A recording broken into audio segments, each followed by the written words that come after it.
Hi there. This time, I'd like to talk about why America chose Donald Trump to be president. It's no big surprise, you know. We were voting for change. We, the people of the United States, are not stupid. We have known that there was a problem for a long time. We have known that we were going in the wrong direction, and we have tried to change that. In 1988, Poppy Bush promised us that he would make our government kinder and gentler. So we voted for him.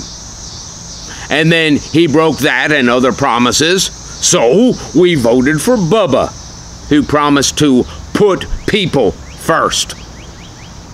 But he betrayed us, sold out to our enemies, restricting human rights and giving away privileges to corporations and aristocracies. So we voted against Al Gore because he was too closely associated with Bubba, and we thought that W. Bush might change things. But he didn't. But, well, we got kind of derailed by fear and spent the first few years of this century too scared to force change on our government, so W got reelected.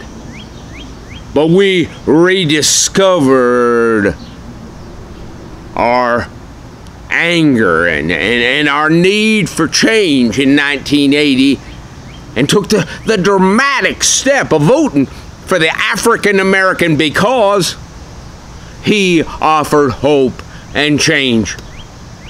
And he seemed to be trying, so we gave him a second term, but ultimately, old back down Obama let us down. And then comes the 2018 election. Sorry, I'm a little old. I keep saying 19. Then comes the 2018 election.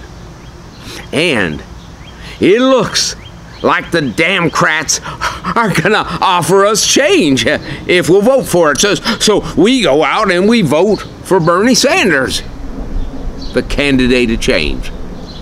But the corporations and aristocracy who already own the Republican Party have bought enough of the leadership in the Democrat Party to rig the election and give the nomination to their candidate, Bubba's wife. Well, we know where this leads. But something strange is happening on the Republican side.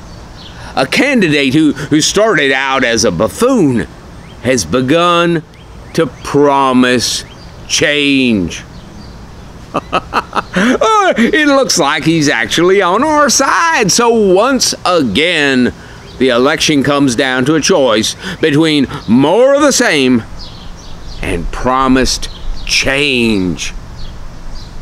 And once again, we go for the change. Well, now, this time, the enemies don't have to co-opt the winner like they did Barry. He's so incompetent that all they have to do is operate behind his back. This is even better than they could have hoped for. Instead of having to corrupt an honest politician who promised us change or pay off an already dishonest politician, all they had to do was feed his ego and pretend that they are doing what he wants while he keeps us distracted with his shenanigans. Meanwhile, the Republicans in Congress and in the cabinet positions are subverting our government, restricting human rights, and funneling huge quantities of money and power into their own hands and the hands of their masters, the large corporations and the wealthy aristocracies. Well, it's time to declare this circus over. We need a candidate who knows the enemy, is willing to fight them, and who can't be bullied or bought off. And the Democrats better well nominate such a candidate. Because if they don't promise change and run a candidate we can believe will deliver that change, Trump or Pence may very well be able to convince enough people that the only change available is the chaos of incompetence.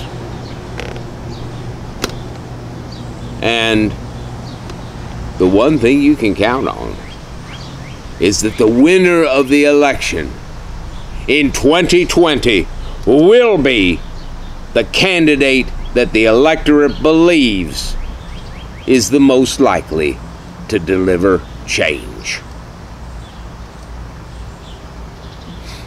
Thank you all for your attention. I hope this has been helpful. I hope you've enjoyed it. And I hope you'll join me again sometime. All of my videos can easily be found on your friendly neighborhood internet at www.daffwold.com.